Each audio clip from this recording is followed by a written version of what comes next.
آپ کی پارٹی سے بھی یہ بات آتی رہی، بیرسٹر سیف نے کہا کہ جب فیصلہ کر لیا گیا تھا کہ سنجانی جانا ہے تو پھر ڈی چوک کا رخ کیوں کیا گیا؟ پھر ہم نے دیکھا کہ بشرا بی بی کی جو ترجمان ہیں اور پھر ان کی جو ہمشیرہ ہیں، انہوں نے کئی ٹی وی پروگرامز پہ آ کے کہا کہ جی ہمارا اوریجنل پلان تھا کہ ہم نے ڈی چوک جانا ہے، عمران خان صاحب نے مجھے کہا تھا کہ آپ ڈی چوک جائیں اور اگر کوئی پلان میں تبدیلی آئے تو میں آپ سے بات کروں گا، آپ کو ہدایت دوں گا اور اس کے مطابق آپ پلان چینج کریے گا، نہیں تو آپ نے کسی کی نہیں سننی اور آپ نے ڈی چوک کی طرف جانا ہے۔ تو اس کے بعد آپ کے کچھ جو لوگ ہیں انہوں نے کہا کہ ایسا نہیں تھا، خان صاحب نے اپنا فیصلہ تبدیل کیا، جس طرح بیرسٹر گوہر نے کہا کہ فیصلہ تبدیل کیا اور انہوں نے کہا کہ ہم نے سنجانی ہی جانا ہے۔ مگر آج جو ٹویٹ آئی ہے اور جو کل خان صاحب نے بات چیت کی ہے جرنلسٹ سے، اس کے اندر بڑے واضح طور پہ خان صاحب نے کہا بشرا بی بی کو میں نے ہدایت دی تھی کہ احتجاج کو کس طرح اسلام آباد لے کر جانا ہے، انہوں نے جو کیا میری ہدایت کے مطابق ہی کیا۔ سو کیا خان صاحب چاہتے تھے کہ بشرا بی بی جو آپ کا احتجاج ہے اس کو ڈی چوک لے کے جائے؟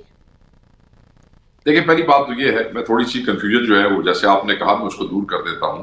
جب بشرا بی بی یہاں پہ آئیں تو بشرا بی بی نے یہی کہا کہ میں عمران خان صاحب کا دیا ہوا پیغام تمام لوگوں تک پہنچانا چاہتی ہوں۔ اس پہ آپ کو یاد ہوگا کہ ایک میٹنگ بلائی گئی کے پی میں جہاں پنجاب کے چاروں ریجنز تھے، ان ریجنز کے اندر بشرا بی بی نے ڈی چوک جو ہے وہ اناؤنس کیا، کیونکہ اس سے علیمہ خان صاحبہ نے جب پہلے آ کے خان صاحب کا پیغام دیا تو شی سیڈ کہ یہ صرف اسلام آباد ہے، مگر جب بی بی نے آ کے تفصیلی خان صاحب کا پیغام دیا تو انہوں نے یہ کہا کہ یہ ڈی چوک ہے۔ اچھا، اس کے بعد چیف منسٹر بھی ڈی چوک کہہ چکے تھے۔ اب آپ لوگوں کو موبلائز کر رہے ہیں پچھلے 10-12 دنوں سے، ڈی چوک ہے کہ ایک بڑا چارج نوجوان کراؤڈ ہے جس کو بتایا جا رہا ہے، پھر جب وہ وہاں پہنچ جاتا ہے تو اس دوران ایک سچویشن ڈیولپ ہوتی ہے جس وقت آپ کو یاد ہوگا 26 نمبر چنگی پہ انپرووکڈ شیلنگ اور پھر لائیو ایمونیشن استعمال کیا گیا، والوں کو ذرائع بتا رہے ہیں، اور ہمارے دو لوگ زخمی ہوئے کہ لائیو ایمونیشن بھی استعمال کیا گیا۔ تو اس دوران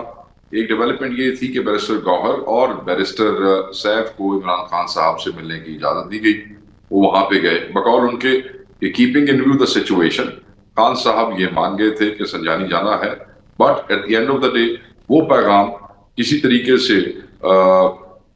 کیا اسے کہتے ہیں کہ کمیونیکیٹ نہیں ہو سکا جس طریقے سے ہونا چاہیے تھا۔ ایک بات مجھے آپ سمجھائیں، ادھر ہی رک جائیں سر شیخ وقاص صاحب، آپ نے کہا کہ کمیونیکیٹ نہیں ہو پایا، اب پورا ملک سٹینڈ سٹل تھا، پورا اسلام آباد کیپٹل بند تھا، اتنا اہم پیغام کمیونیکیٹ کرنا بہت آسان تھا،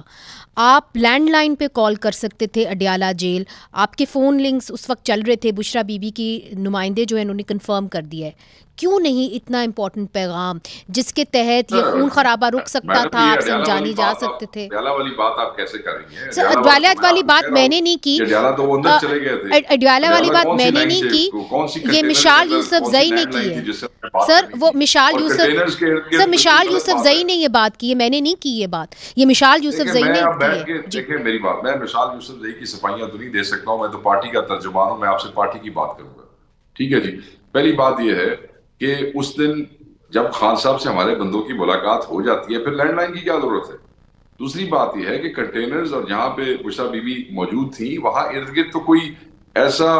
جیمرز اور پتہ نہیں کیا کیا چیزیں تھیں، ہمارا تو رابطہ ہی نہیں ہو رہا تھا، سروسز بند کی ہوئی تھی۔ میں خود کوشش کرتا رہا، کچھ ایسی اناؤنسمنٹس تھی جو ہم چاہتے تھے کہ وہاں مجمع میں کی جائے، کچھ صحافیوں کی کمپلینٹس تھی، وہ دوست ہم سے رابطہ کر رہے تھے، بٹ ہمارا رابطہ نہیں ہو سک رہا تھا۔ کچھ عرصے تک، کچھ ایک دن تک تو موومنٹ میں سیکورٹی آفیسر سے بھی رابطہ ہوتا رہا، بعد میں وہ رابطہ بھی ختم ہو گیا۔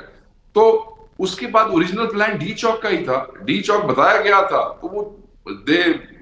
went along with the plan۔ اچھا، ایک سوال اور بھی اٹھتا ہے جو آپ کے اپنے کارکن کر رہے ہیں، یہی کہہ دیا خان صاحب نے تو اپنی بیوی کی طرفداری کی ہے جو ٹویٹ آئی ہے، مگر میں آپ سے ایک بات پوچھنا چاہتی ہوں، بڑی اہم بات ہے سر، خدا نہ خواستہ کسی نے کو ان کی جو بشرا بی بی کے حوالے سے کوئی ایسی بات تو کوئی نہیں کی ہے، ہم تو یہی کہہ رہے ہیں کہ ڈی چوک کا اوریجنل پلان تھا، وہ اوریجنل پلان کے اوپر ہی چلے۔